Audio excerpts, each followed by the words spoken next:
fisik. Nah, ini ciri yang berpenyakit hati, namanya GTA, galau tiada akhir, atau liwe liur wae ya, para rusing. Ya, lalu apa yang paling bagus namanya kolbun salim.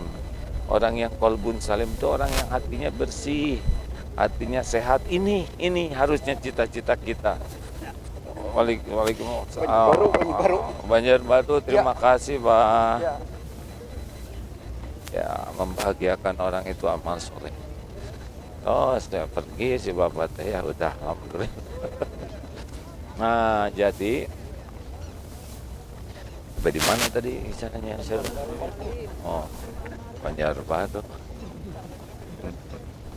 Nah, jadi Bapak Ibu sekalian, kita ini harus memiliki kolbun salim. Akhlakul karimah ini datangnya dari kolbun salim. Bahagia itu pada kolbun salim. Amal diterima itu pada kolbun salim. Nah, alhamdulillah. Jadi ini target kita. Dalilnya apa? Yaumal la yanfa'u malu wala banun illa man atallaha biqalbin salim. Ingat, hari tiada manfaat harta maupun anak-anakmu kecuali orang yang menghadap Allah biqalbin salim, dengan hati yang selamat. Jadi kalau ingin berjumpa dengan Allah harus punya kolbun salim. Nah, Bapak Ibu, apa itu kolbun salim? Nah, berikut ini ada kita bahas penyakit hati yang nanti nggak boleh ada pada diri kita ya. Namanya penyakit tengil. Apa? Jangan terlalu keras, tengil. Apa itu penyakit tengil? T-nya itu takabur, E-nya egois, N-nya norak, G-nya galak, I-nya iri dengki, L-nya licik. Coba ulangnya apa penyakit tengil? T-nya ini harus hafal, karena kalau enggak nanti nggak dipulangin ke Indonesia ya. Ini tes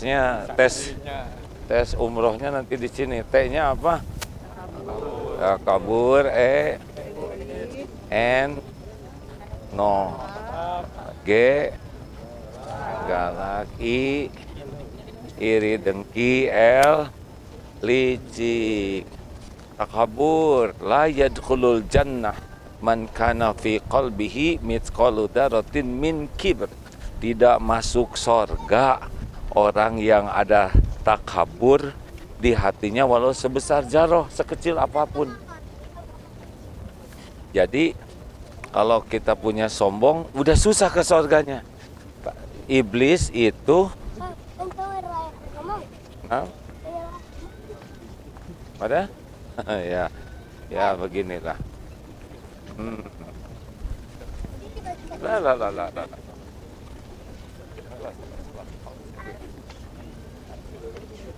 Ya, salah. Oke, thank you. Jazakallah khair. Aduh, maaf nih banyak anak-anak. Oke. Ada susah ceramahnya nih, digandolin anak-anak gini. Olas. Ya. Jadi sampai di mana tadi ya? Nah, tiba-tiba saya ada di dalam perempuan begini. Jadi kita ini jangan sampai sombong. Iblis itu punya dosa. Nabi Adam juga membuat dosa, tapi Nabi Adam diampuni, sedangkan iblis dikutuk sampai sekarang. Apa diantaranya? Penyebabnya jenis dosanya. Kanan. Kita muter kanan ya, supaya rada jauh, supaya ceramahnya makin panjang. Atau mau udah selesai aja segini? Ya, sing sabar ya. Ini hitung-hitung latihan tawaf. Nah, sombong itu penyakit iblis. Nabi Adam ditipu oleh iblis. Jadi bisa tobat. Makanya apa sih cirinya orang sombong? Dua, batorul haq wa ghamtun nas, menolak kebenaran dan menganggap remeh orang lain.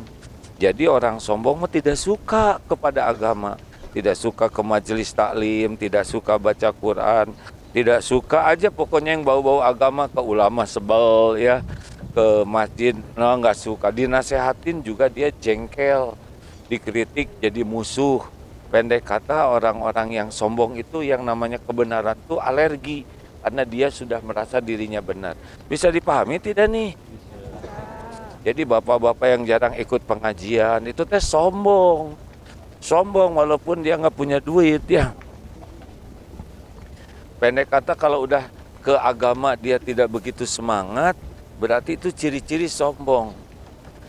Dan nyebut Allah juga enggak, nanti yang di atas aja, yang di atas teh padahal apa, genteng. Nah, hati-hati ya, pulang dari sini salah satu ciri sombong itu tidak suka belajar agama. Nah, yang kedua cirinya adalah menganggap remeh orang lain. Jadi gara-gara dikasih casing, orang lain itu dianggap lebih rendah. Ini sombong. Padahal di sisi Allah siapa tahu pembantu di rumah tuh jauh lebih mulia daripada majikannya. Supir lebih mulia daripada bosnya, kopral lebih mulia daripada komandannya, ya kan? Halo? Jangan bikin saya emosi ya. Jadi gitulah. Jadi ibu, bapak, sing tawadu. Ya, Rasulullah itu tawadu. Rendah hati Rasul itu. Kalau nyapa Rasul nyapa duluan, mengasongkan tangan duluan, tidak melepas tangannya sebelum dilepaskan oleh orang yang disalami. Rasul itu rendah hati sekali. Tidak ada petantang petenteng, diundang oleh siapapun datang. Mau naik unta bagus, hayu, naik keledai, oke. Pokoknya enggak ada aja merendahkan orang. Siapa kita ya nggak? Asalnya setetes mani, ujungnya jadi bangke, kemana-mana bawa petantang petenteng lagi, iya kan? Dibuka aib aja gosong tuh, menteri dibuka dikit aja aibnya cingjungkel, betul tidak? Kita ini dihormati orang karena Allah aja masih nutupin aib dan dosa kita. Kalau dibuka, wah gosong. Kenapa? Ini para suami masih dihargai istrinya, ha? Karena istri nggak tahu kelakuan suami yang sebenarnya. Tobat, Aki ya. Nah, makanya pulang dari sini jangan petantang petenteng. Dibuka aib, nyungsep kita ini semuanya, betul? Udah segitu aja. Jadi pada tersinggung gini Dua, egois. Egois tuh orang yang penyakit ya. Karena dia tidak puas untuk dirinya sehingga dia mengambil hak-hak orang lain. Koruptor itu egois. Dia mementingkan diri dengan mengorbankan orang lain. Dalam Islam, bahagia dan mulia itu dengan berbagi. Khairun nas anfa'uhum linnas. Sebaik-baik manusia yang paling banyak manfaatnya. Jadi makin kita ego, makin tidak bahagia. Pelit, koret, kedekut, buntut kasir, cap jahe, itu ciri orang tidak bahagia. Bahagia itu dengan berbagi. Makin banyak orang mendapat manfaat dari ilmu kita, dari tenaga kita, dari harta kita, kita makin bahagia. Alladzina yunfikuna fis sarra'i wad-dharra. Itu ciri orang takwa itu, senang berinfak dalam keadaan lapang dan sempit. Jadi Bapak Ibu, kalau kita rada-rada sibuk mementingkan diri itu kita nggak ada bahagianya. Punya tabungan, sibuk dihitung-hitung, nggak pernah mengeluarkan zakat, tidak bersedekah, itu pasti tidak bahagia. Pasti tidak bahagia, karena bahagia itu dengan berbagi. Jelas kenapa hidup kurang bahagia? Ya, belok kiri. Stop. Apa-apa, saya pengen stop aja. Maju. Jadi Bapak Ibu yang baik, jadi pulang dari sini nggak boleh jadi orang egois ya.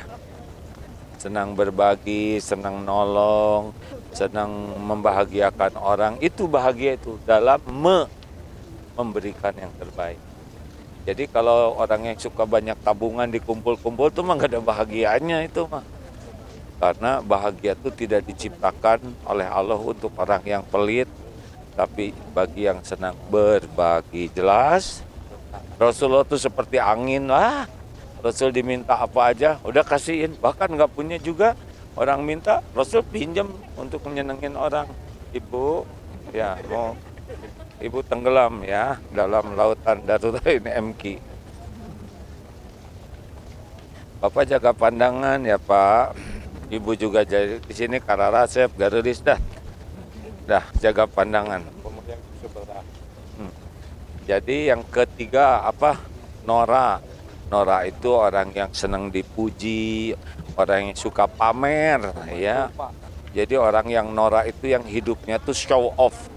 Sibuk aja ingin dinilai orang, ingin dianggap sukses, ingin dianggap keren, ingin dianggap kaya, pokoknya mah yang hidupnya tuh menuhankan penilaian orang.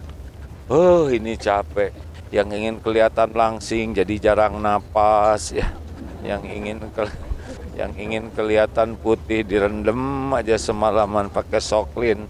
Yang ingin kelihatan awet muda pakai jepitan jemuran di balik kerudungnya tuh ya, supaya rengkeng. Yang ingin kelihatan kaya jadi banyak cicilan. Capek. Hidup paling capek itu adalah sibuk ingin dinilai, dipuji orang. Hidup bahagia adalah ingin dinilai dan dipuji Allah. Kalau ingin dipuji orang, kita sibuk membangun casing.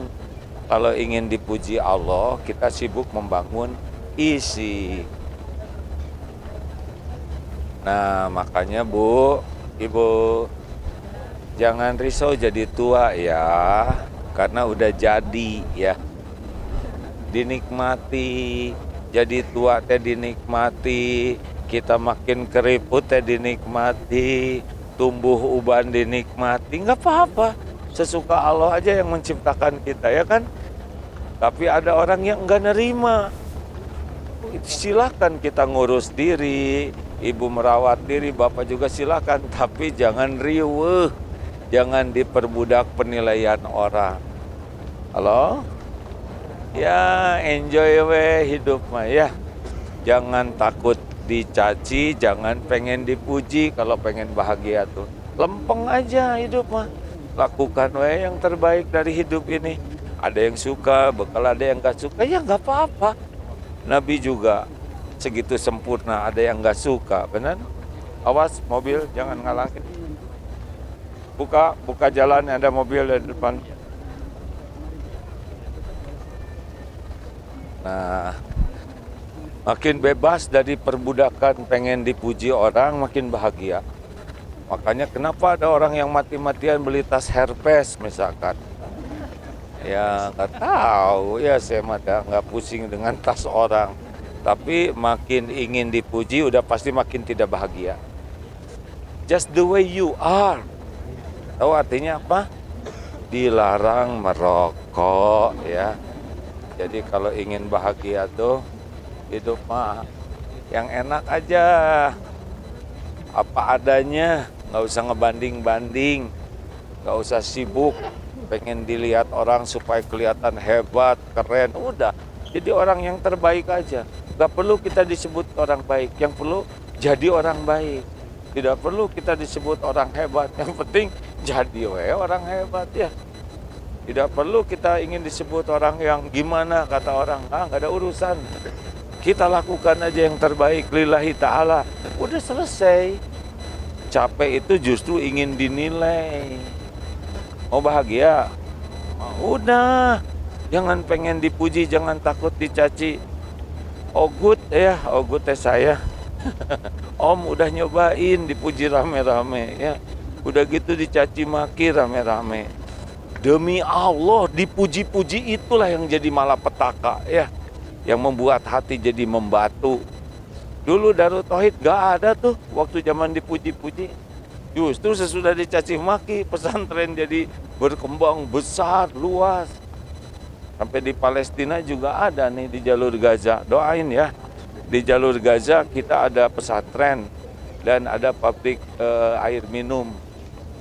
Semoga Allah melindungi sehingga bisa tetap manfaat. Banyak santri di sana. Allah lah yang mengatur semuanya. Makanya udahlah, tong cara rentil, capek. Just the way you are.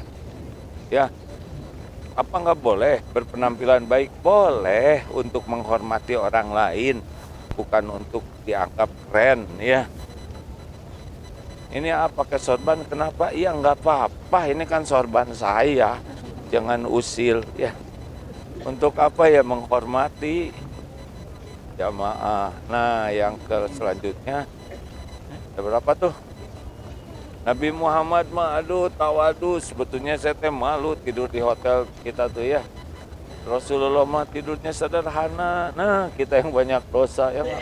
Segala ditelen, segala ada, ber-AC, ya, tapi kita syukuri saja sebagai karunia Allah.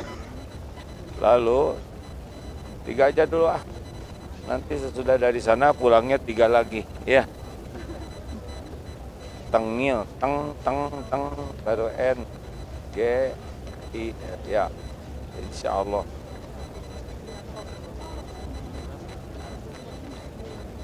Nah, galau, bukan G, bukan galau, G itu galak. Ya, jadi orang yang galak itu adalah orang yang menderita, ya, yang mudah tersinggung, mudah jengkel, mudah marah-marah. Itu adalah orang yang jauh dari kebahagiaan.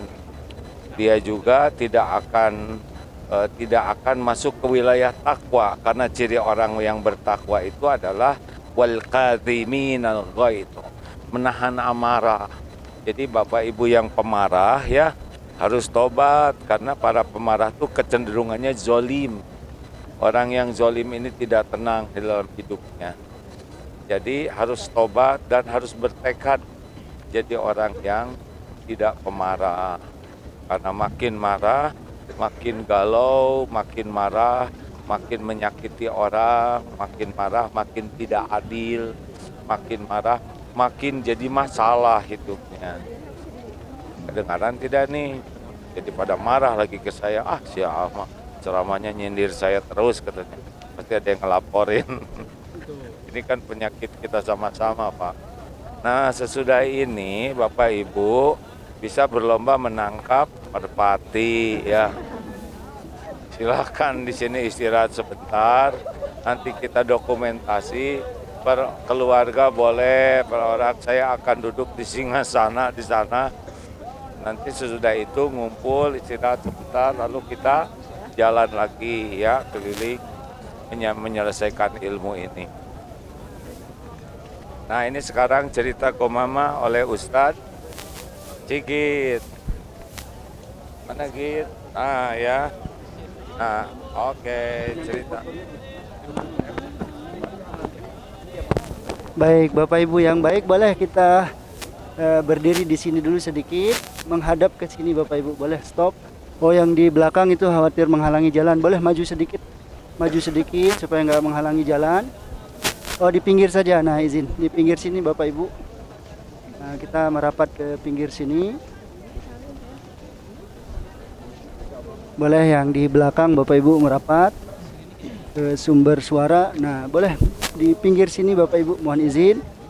Pinggir sini biar nggak menghalangi jalan, sambil melihat ke bangunan indah di depan kita yang kubah-kubahnya Masya Allah dipenuhi dengan burung-burung merpati. Nah, ini kalau mau tahu burung merpati yang paling solehah di muka bumi ya, ini burung merpati yang ada di kota suci Madinah Bapak Ibu ya.